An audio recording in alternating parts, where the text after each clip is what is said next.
Quando ele fala sobre seja a paz de Cristo árbitro em vosso coração, a qual também foste chamados em um só corpo, e sede agradecidos. No verso 13 ele fala assim: suportai-vos uns aos outros, perdoai-vos mutuamente, caso alguém tenha motivo de queixa contra outro, como Deus nos perdoou em Cristo. Então Jesus é o modelo para nós de perdão. Normalmente a nossa carne luta contra o nosso espírito. Paulo fala isso lá na carta de Gálatas. E eu estava pensando sobre essas dificuldades como irmãos nós temos, como pecadores nós temos. Eu estava pensando lá nos irmãos de Davi. Quando Deus escolhe Davi, é o mais jovem, todos os outros estavam muito melhor preparados para serem reis. E Deus escolhe aquele jovem mais novo, mais franzino. Isso de certa forma causou um desconforto aos irmãos. Também nós temos a própria história de Jesus, que houve uma intriga entre os irmãos de Jesus sobre Jesus. E eles ironizaram Jesus várias vezes, e eles disseram assim: se você realmente é o Messias, você deveria ir às multidões e não ficar aqui. Então o próprio Jesus sofreu com os seus irmãos. E tem uma história que eu já falei várias vezes aqui, é uma história muito bonita, porque também o caso dos irmãos de José é bonita, porque mais tarde Tiago, ele se torna líder da igreja, lá em Atos 2, ele está lá. Em outros momentos, eles não estão por perto de Jesus, porque eles estavam muito incrédulos, mas houve conversão. Essa outra história que eu também acho muito bonita é a história de José, que também houve ciúme, também houve intriga lá.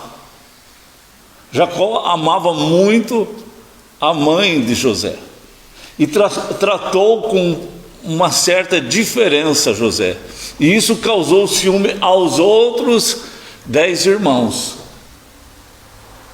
E aí foi causando assim uma intolerância no coração deles sobre José.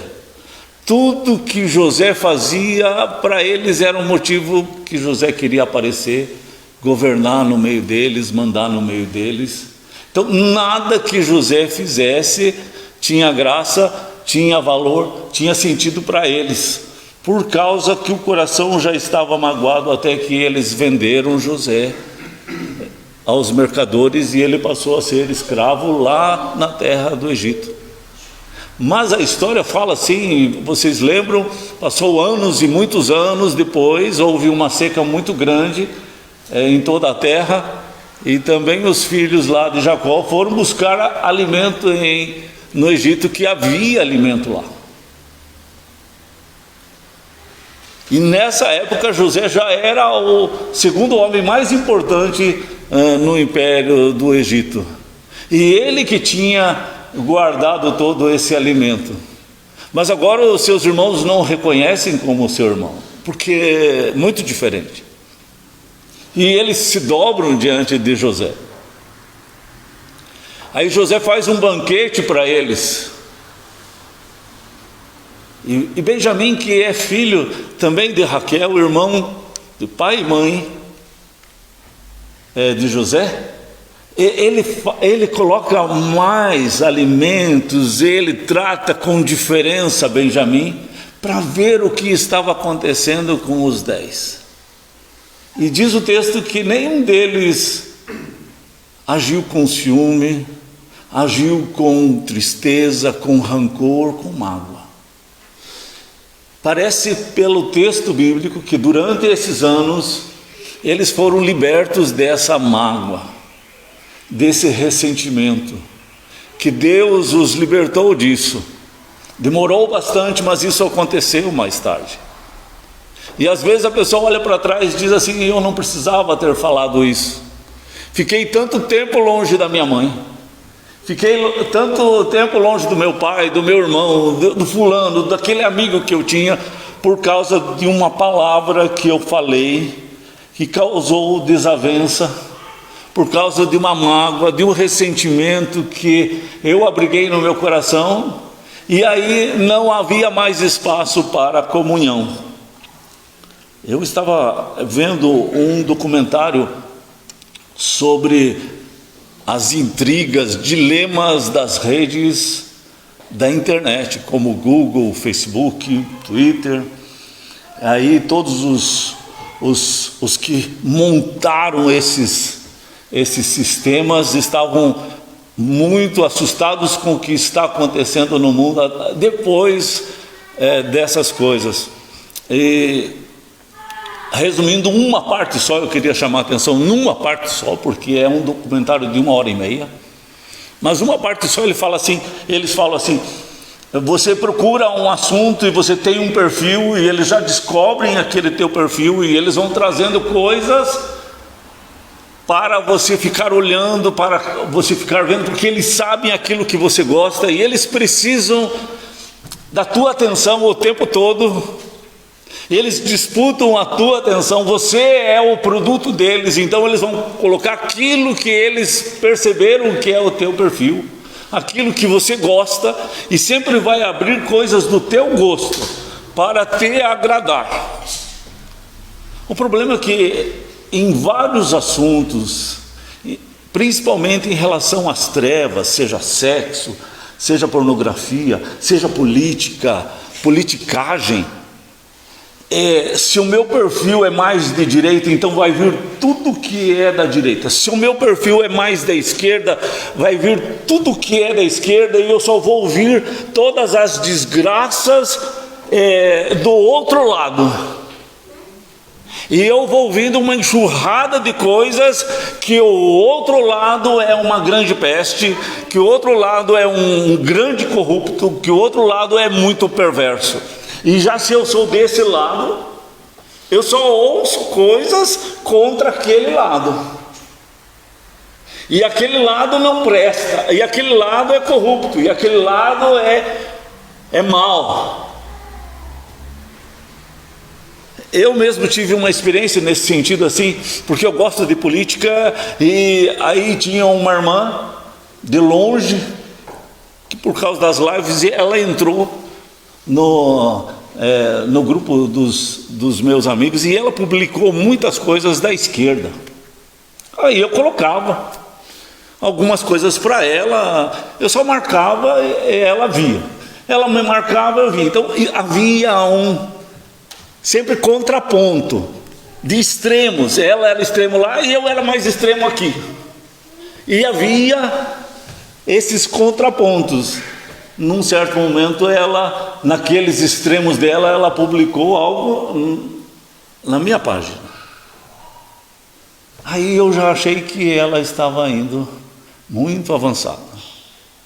Aí já não dá certo. Então, eu creio assim que toda polarização, todo extremo, ele é pecado. E a igreja, nesse tempo, ela pode não estar abrigando a paz de Cristo no seu coração. Jesus fala em Mateus 5, ame o teu inimigo. E a gente percebe palavras muito ásperas, que não existe amor, que parece haver ódio em vez de haver amor. Quando Jesus fala assim, ame o teu inimigo, a igreja, não, no geral, algumas pessoas não estão abrigando amor, estão abrigando ódio, estão abrigando brigas, desavenças, hostilidades, rivalidades. Então, tudo que é radicalização acaba fazendo mal. E eu queria chamar muito a atenção sobre isso, se nós não estamos caindo nessa armadilha das armadilhas das intrigas das redes sociais, né? Lá em Efésios 4, Paulo escreve uma palavra de Deus que ele diz assim: longe de vós toda amargura, longe de vós toda gritaria, blasfêmia, longe de vós essa falta de perdão, essa falta de moderação. Tudo isso é trevas. E Paulo estava dizendo que havia isso dentro da igreja, no caso da igreja de Éfeso.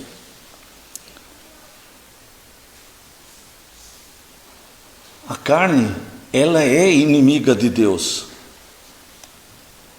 E a nossa tendência é nos ligarmos às trevas. E Deus está nos chamando a atenção para não cairmos nessas armadilhas. Pense assim: o porco, ele vai na lama para ser porco, ou ele vai na lama porque ele é porco? Tanto que o texto que o Tiago estava lendo lá em Apocalipse diz assim: o imundo que vá na imundice, o porco que vá na lama, mas o santo que se santifique mais. Então não há espaço para os filhos de Deus fazerem amizade com as trevas, porque os filhos de Deus, eles precisam ser luzeiro no meio das trevas, mas não participar da sujeira das trevas, porque o fruto da carne, a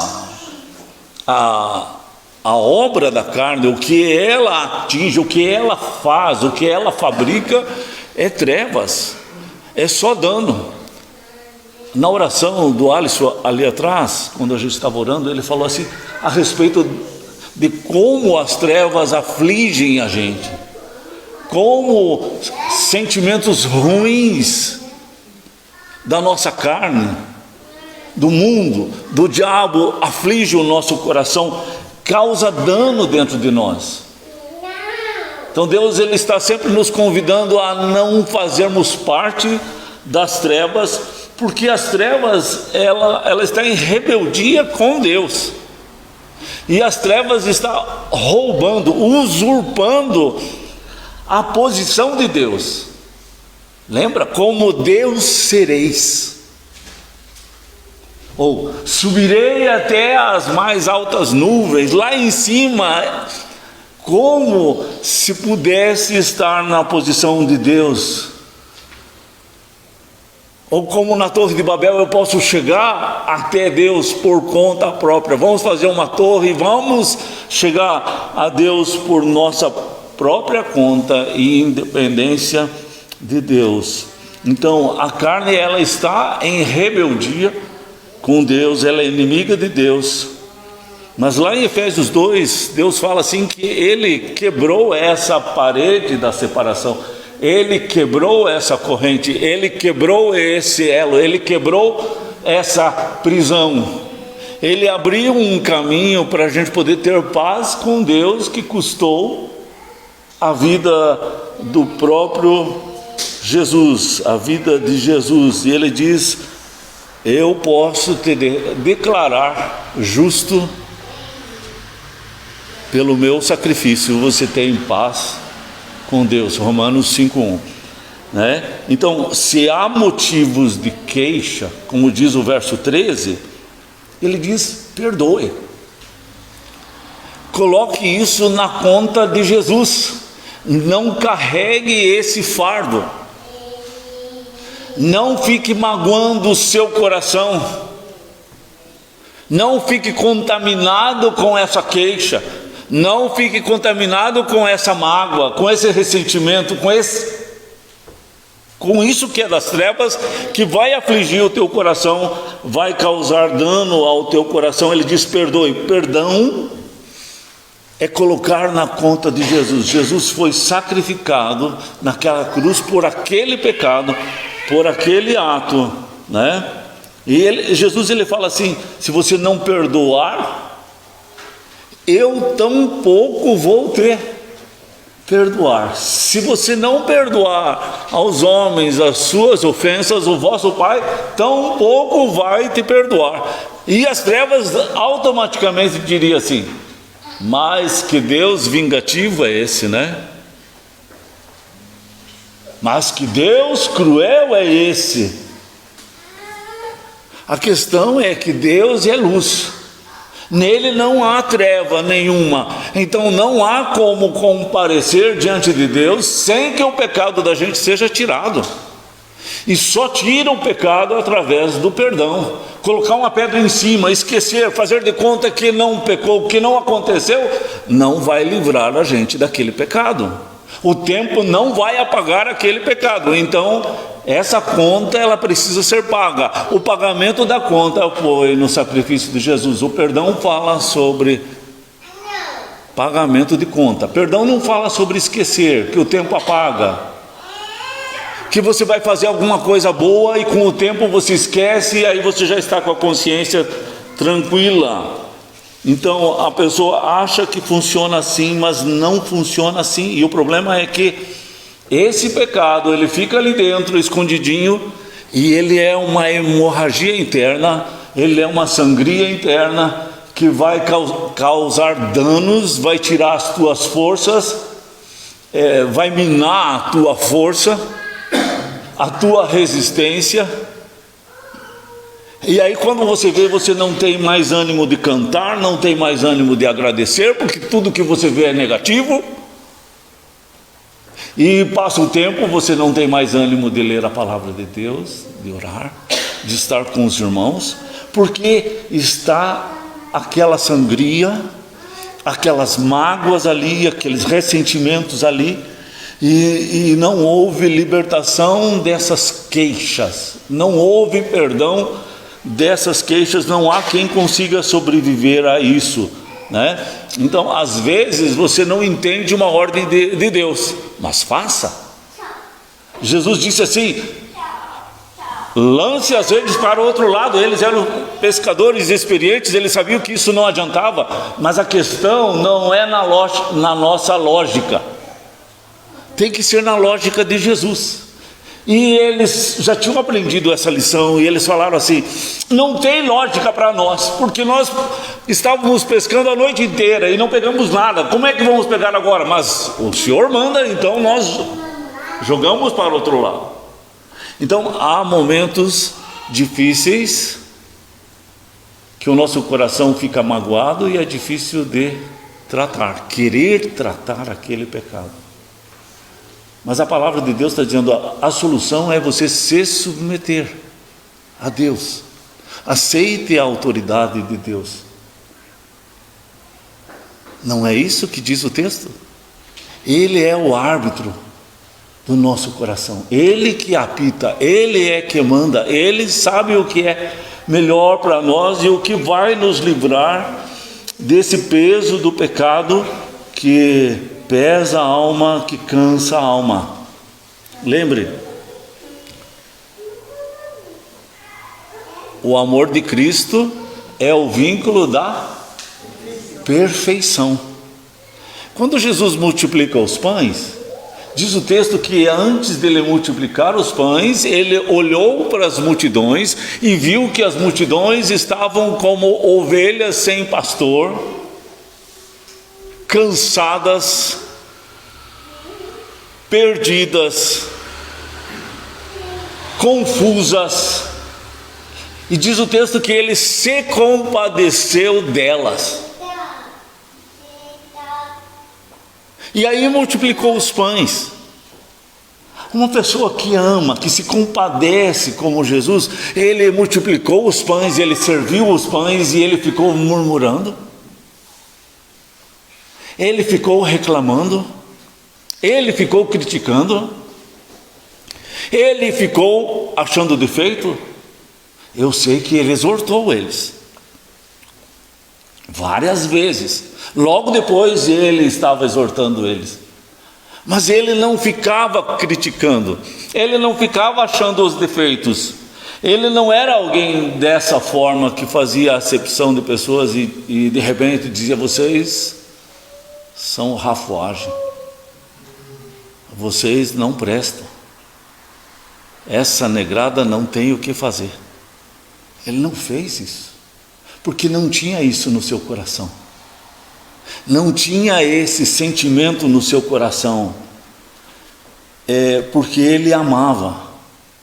E o amor é o vínculo da perfeição. Quando existe o amor de Deus, ninguém vai ficar sozinho. Quando existe o amor de Deus,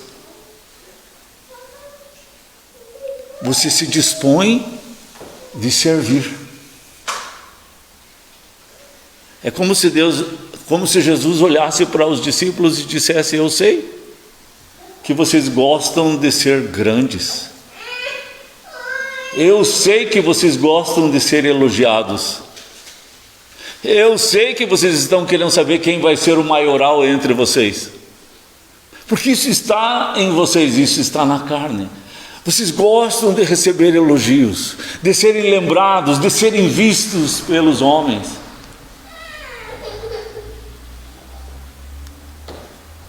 Só que o mesmo texto estava dizendo assim, que Jesus, ele se ajoelha para lavar os pés dos seus discípulos. Então Jesus, ele foi um exemplo. Ele diz: como eu fiz, eu quero que vocês façam. Eu sou esse modelo, eu sou esse exemplo para vocês. Não tem ninguém que vai mais fundo, mais baixo que o próprio Jesus. E ele se humilhou até a morte, e morte de cruz, mas Deus o exaltou. Mas o nosso coração está disposto a aguentar isso também, e não deixar uma pessoa só lutar por ela, né? Então, eu estava ouvindo o pastor Vinícius Souza, ele estava falando a respeito desse assunto, e ele disse que a gente está num problema de cultura do cancelamento. A gente ficou muito irritado, a gente fica muito sem paciência, o pavio ficou muito curtinho, estouramos muito fácil, e logo cancelamos aquela pessoa que não fala a minha língua, que não fala aquilo que eu quero ouvir, que me contrariou, eu já cancelo ela, e digo assim: daí, que se lasque, que se dane, que se vire, que busque a turma dela, não quero saber, excomungo da minha companhia, excluo, expulso, se vire. Isso é a cultura do cancelamento. O amor de Deus, ele é paciente, ele é benigno, não arde em ciúmes, não é assim? Paulo, quando estava perseguindo os cristãos, ele conseguiu cartas dos governadores para chegar numa cidade e prender os cristãos, colocá-los em cadeias. Depois Deus o perdoou e fez o Paulo que vocês conhecem, que nós estamos lendo as cartas que ele escreveu, porque Deus é um Deus de paciência. Então o amor de Deus é o vínculo da perfeição, ele é perfeito e vai além do nosso entendimento. Lá em Filipenses 2,5 ele fala assim: a paz de Cristo que excede todo entendimento vai guardar a tua mente. Então ela é além do entendimento. Eu não entendo por que tirar a rede desse lado e pôr para cá, mas foi Jesus que ordenou, e se Jesus ordenou, então obedeça. Se Jesus ordenou de perdoar como ele perdoou, então perdoe. Cancele esse escrito de dívida que você colocou sobre aquela pessoa e fique livre dessa mágoa, né? Não publique aquilo que você ficou contrariado, já coloca lá, e acaba não tendo paciência, acaba não ouvindo os dois lados da moeda, os dois lados da questão. Ouviu só uma pessoa e não ouviu a outra. Isso é uma injustiça. Por isso muitas vezes nós julgamos errados por fazer isso. Deus nos chama a termos esse amor de Deus como vínculo de toda a perfeição.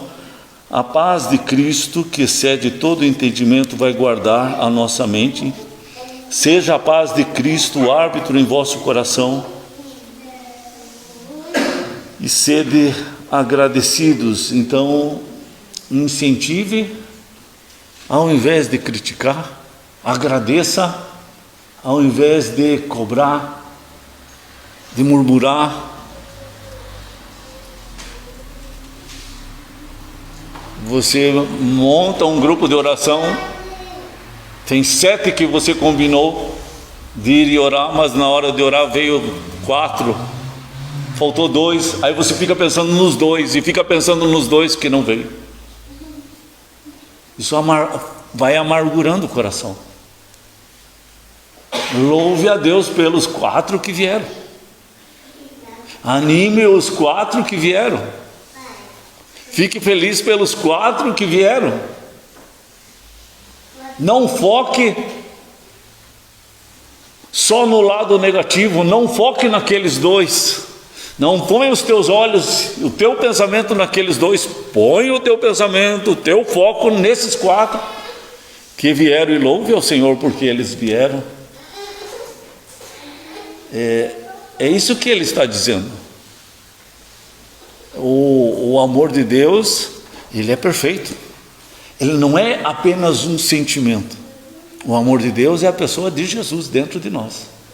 Então não tem como vir de uma outra forma, senão pela pessoa de Jesus, né? Então a igreja realmente é uma igreja cheia de pessoas imperfeitas, deficientes, mas que estão olhando para Jesus Cristo, o autor e consumador da sua fé.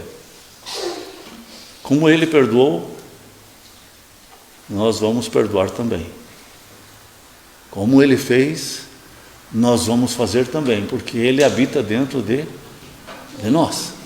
Ele habita no nosso coração. Não é assim? Então, Amanda faz uma oração?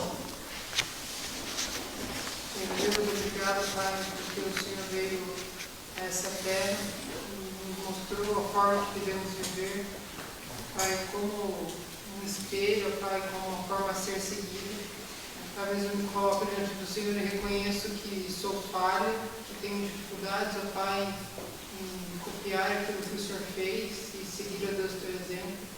Peço a misericórdia sobre a minha vida, e se assim também é com os irmãos, ó Pai, que o Senhor seja com eles. Ó Pai, que possamos ter um coração humilde, um coração, ó Pai, decidido a buscar ao Senhor todos os dias, para que a nossa carne seja mortificada, Deus, e que o Senhor seja cada dia mais vivo em nós. E, Papai querido, que o nosso coração também esteja sempre disposto a perdoar, Senhor. Assim como o Senhor já nos perdoou. Que nunca esqueçamos, ó Pai, aquilo que o Senhor fez por nós. E que tenhamos um olhar de amor para o nosso próximo. Amém. Fala, Papai querido, aos nossos corações durante essa semana. Que possamos, ó Pai, ter a oportunidade de falar do teu Evangelho, pregar a Deus. E mais do que falar, possamos viver o teu Evangelho. Os exemplos para outras pessoas. E que, Senhor, não percamos nenhuma oportunidade que o Senhor nos der. Deus, obrigado porque o Senhor é bondoso, o Senhor é Deus generoso para conosco, e o Senhor é fiel. Fala conosco, Pai, ainda nessa noite, Senhor, em nome de Jesus. Amém. Deus abençoe a todos.